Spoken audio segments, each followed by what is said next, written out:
그러므로 이제 그리스도 예수 안에 있는 자에게는 결코 정죄함이 없나니 이는 그리스도 예수 안에 있는 생명의 성령의 법이 죄와 사망의 법에서 너를 해방하였습니다. 율법이 육신으로 말미암아 연약하여 할 수 없는 그것을 하나님은 하시나니 곧 죄로 말미암아 자기 아들을 죄 있는 육신의 모양으로 보내어 육신의 죄를 정하사 육신을 따르지 않고 그 영을 따라 행하는 우리에게 율법의 요구가 이루어지게 하려 하심이니라. 육신을 따르는 자는 육신의 일을, 영을 따르는 자는 영의 일을 생각하나니 육신의 생각은 사망이요 영의 생각은 생명과 평안이니라. 육신의 생각은 하나님과 원수가 되나니 이는 하나님의 법에 굴복하지 아니할 뿐 아니라 할 수도 없습니다. 육신에 있는 자들은 하나님을 기쁘시게 할 수 없느니라. 만일 너희 속에 하나님의 영이 거하시면 너희가 육신에 있지 아니하고 영에 있나니 누구든지 그리스도의 영이 없으면 그리스도의 사람이 아니라. 또 그리스도께서 너희 안에 계시면 몸은 죄로 말미암아 죽은 것이나 영은 의로 말미암아 살아있는 것이니라. 예수를 죽은 자 가운데서 살리신 이의 영이 너희 안에 거하시면 그리스도 예수를 죽은 자 가운데서 살리시니가 너희 안에 거하시는 그의 영으로 말미암아 너희 죽을 몸도 살리시리라. 그러므로 형제들아, 우리가 빚진 자로 돼 육신에게 져서 육신대로 살 것이 아니니라. 너희가 육신대로 살면 반드시 죽을 것이로되 영으로서 몸의 행실을 죽이면 살리니 무릇 하나님의 영으로 인도함을 받는 사람은 곧 하나님의 아들이라.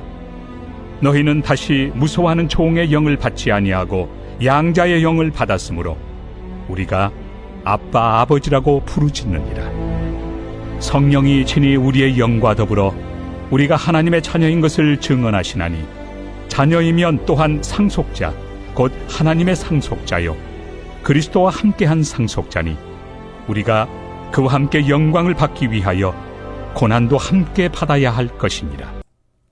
여러분 반갑습니다. 오늘도 큐티로 여는 기막힌 하루입니다.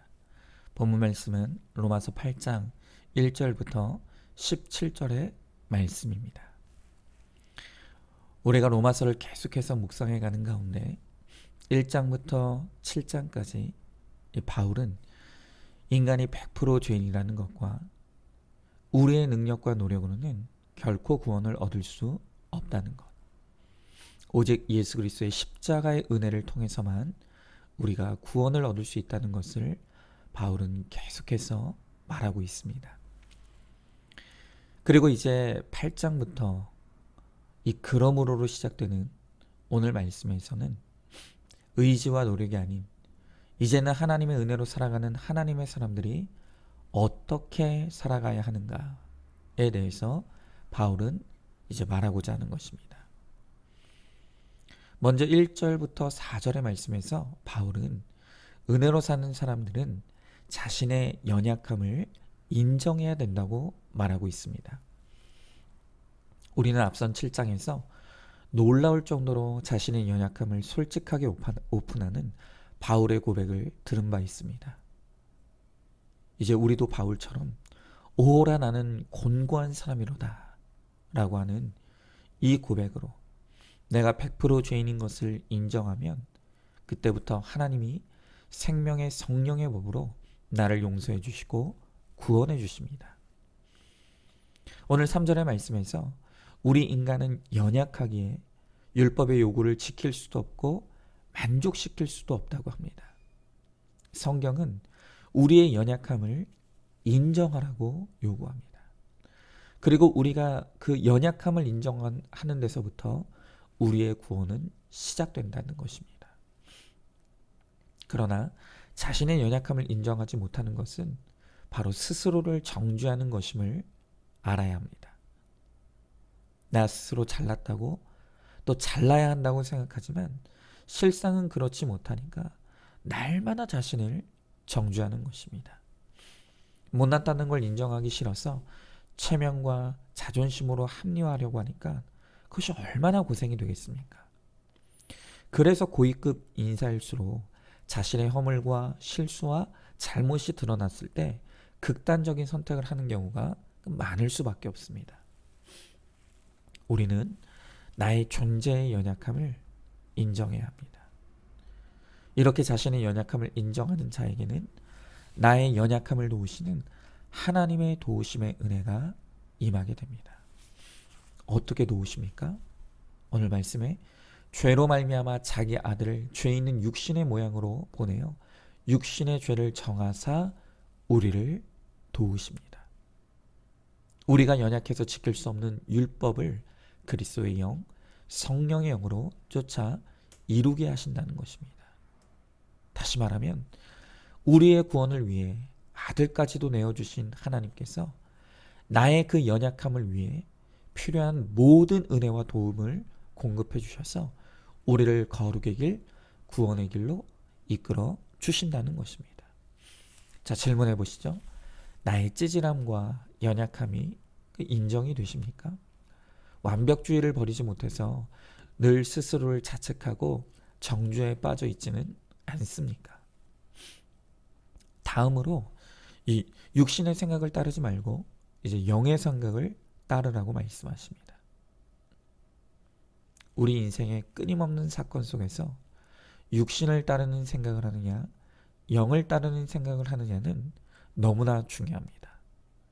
성령도 우리의 생각을 점령하고 사단도 오늘 우리의 생각을 점령하기 때문입니다. 자, 그러면 육신의 생각은 무엇이고 영의 생각은 무엇입니까? 제가 좀 제 이야기를 하겠습니다.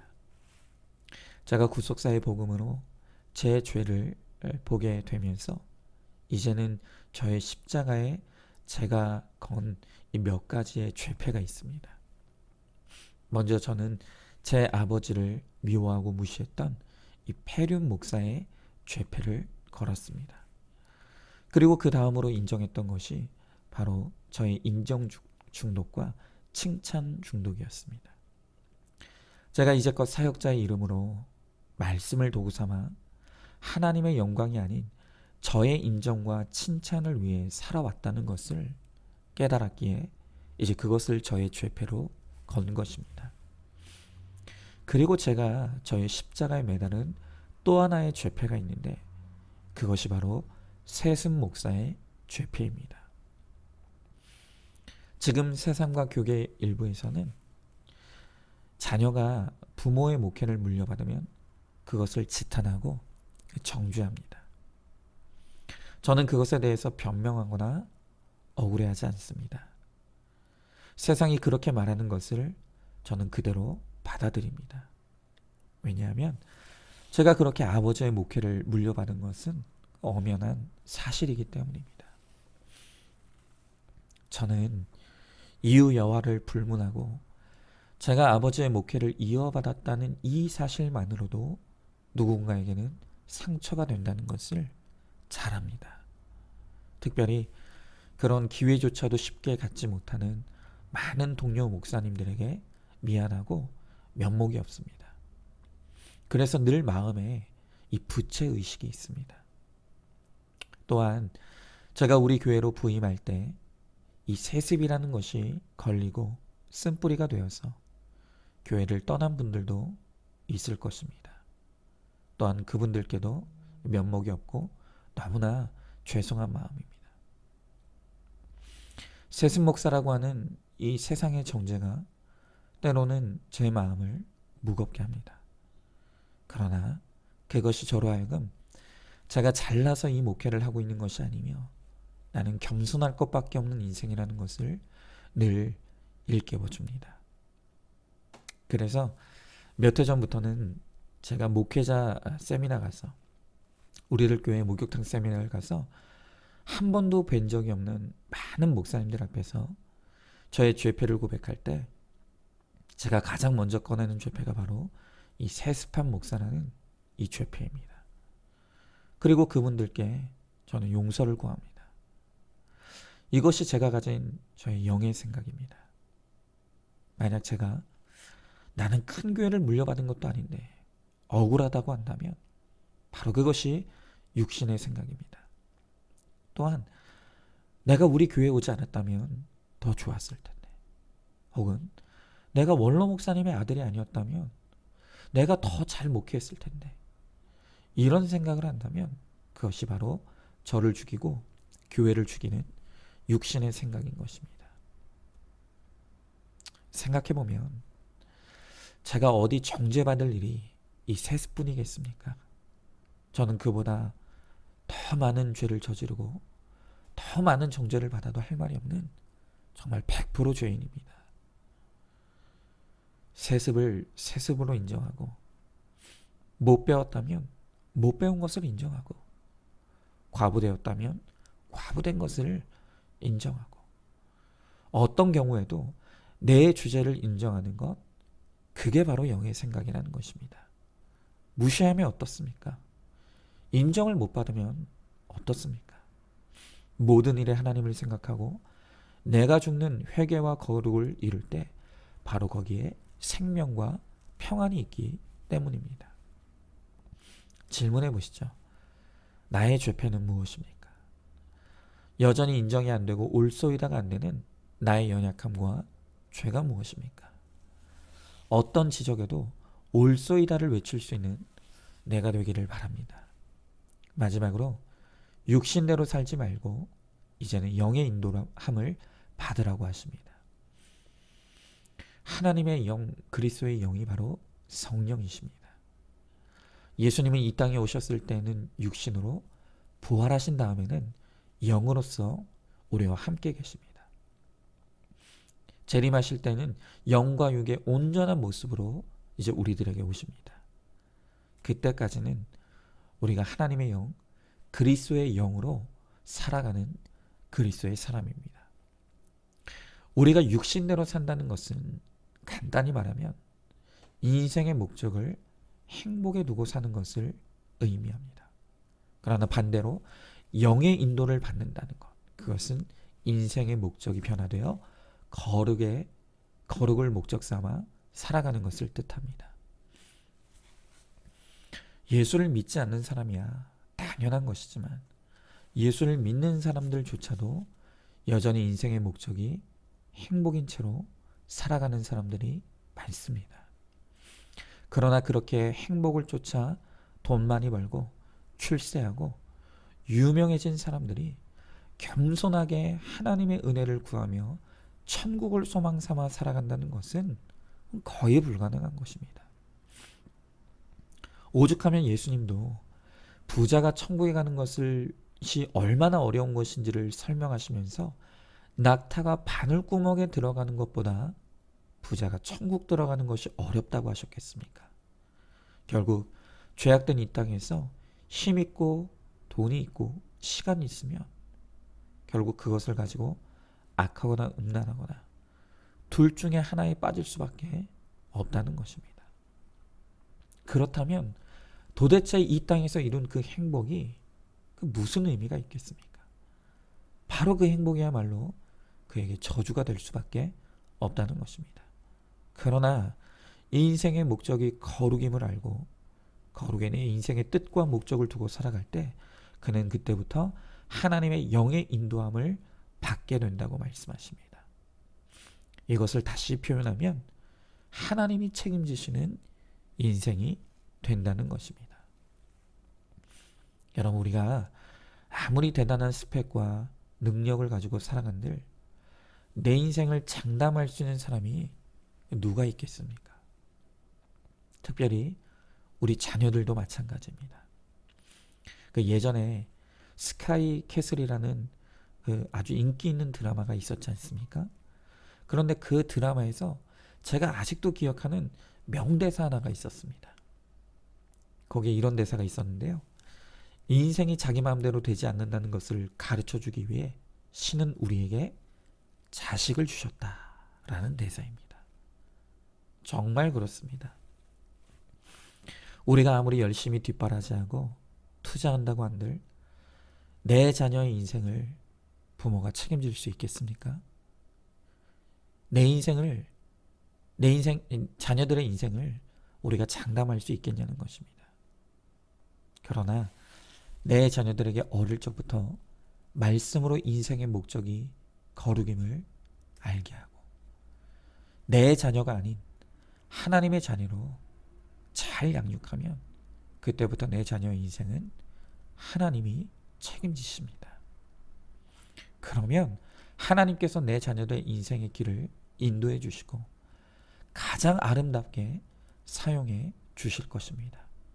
그러하기에 거룩이야말로 진정한 행복을 얻는 참된 길인 것을 우리가 믿으시길 바랍니다. 질문해 보시죠. 나의 인생의 목적은 행복입니까? 거룩입니까? 나는 내 자녀가 행복한 자녀가 되기를 원하십니까? 거룩한 자녀가 되기를 원하십니까?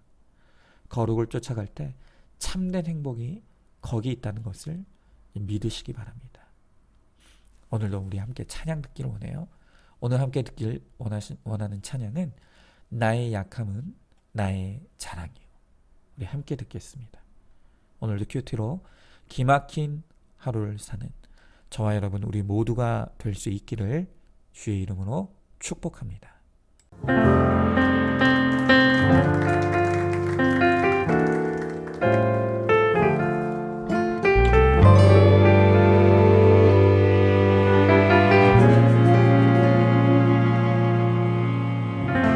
참 고마운 친구 나의 예수님, 나는 깨지기 쉬운 질그릇과 같으나 때론 낙심해도 포기치 않음은 예수의 생명이 내 안에 있기에 내 삶의 동행자 나의 예수님, 나는 기대가 없는 어린 나귀 같으나 늘 쓰러지나 다시 일어나도 예수의 생명이 내 안에 있기에 나의 약함은 나의 자랑이요, 나의 실패는 나의 간증이요, 나의 아픔은 나의 영광이니 그 부르심 따라 내가 걸어갑니다. 내 삶의 동행자 나의 예수님, 나는 기대가 없는 어린 나귀 같으나 늘 쓰러지나 다시